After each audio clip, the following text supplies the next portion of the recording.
तुळजाभवानी देवीच्या शारदीय नवरात्र उत्सव काळामध्ये पहिल्यांदाच AI टेक्नॉलॉजीचा वापर केला जाणार आहे।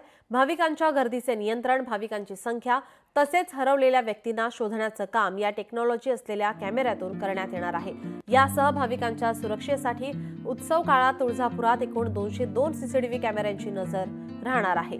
याचाच आढावा घेतला आमचे प्रतिनिधी काकासाहेब कांबळे यांनी। महाराष्ट्राची कुलस्वामिनी आई तुळजाभवानीच्या शारदीय नवरात्र महोत्सवासाठी महाराष्ट्रासह देशातीलही भाविक तुळजापुरात दाखल होत असतो आणि या भाविकाच्या सुरक्षेसाठी आता प्रशासन सज्ज झालंय आणि भाविकांच्या दर्शन सुलभ हो यासाठी हा भला मोठा वॉटरप्रूफ मंडप उभारण्यात आला असून या मंडपात AI टेक्नॉलॉजीचाही वापर करण्यात आला असून आता इथे CCTV कॅमेरा असतील यांच्या द्वारे भाविकांच्या सुरक्षेची काळजी घेतली जाणार आहे आणि यात्रेच्या दरम्यान जे भाविक हरवले जातात किंवा जे एकमेकांपासून दुरावले जातात त्यांना शोधण्याचं काम आता या कॅमेऱ्याच्या सहाय्याने करण्यात येणार आहे। काय सांगाल, कशी टेक्नॉलॉजी काम करणार आहे? जवळपास आम्ही यावर्षी शारदीय नवरात्र 2025 करिता पूर्ण शहरामध्ये 102 कॅमेरे बसवलेले आहेत ते आणि त्याच्यामध्ये पर्टिक्युलर एकूण 7 कॅमेरे हे AI टेक्नॉलॉजीमध्ये आम्ही वापरणार आहे। त्याच्यामध्ये फेस रिकग्निशन,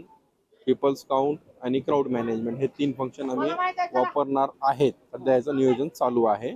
त्याच्यामध्ये फेस रिकग्निशनमध्ये हरवलेले व्यक्ती शोधून काढणे, नंतर पीपल्स काउंट आलेले भाविक किती आलेत हे मोजणं आणि क्राऊड मॅनेजमेंट हे 3 फंक्शन आपण त्याच्यामध्ये वापरणार आहेत, जेणेकरून की हरवलेल्या व्यक्तींना शोधण्याकरिता जास्त वेळ न जाता ते लवकरात लवकर आपल्याला मिळावे। भाविकाच्या सुरक्षेसाठी AI तंत्रज्ञानाचाही वापर केला जाणार आहे।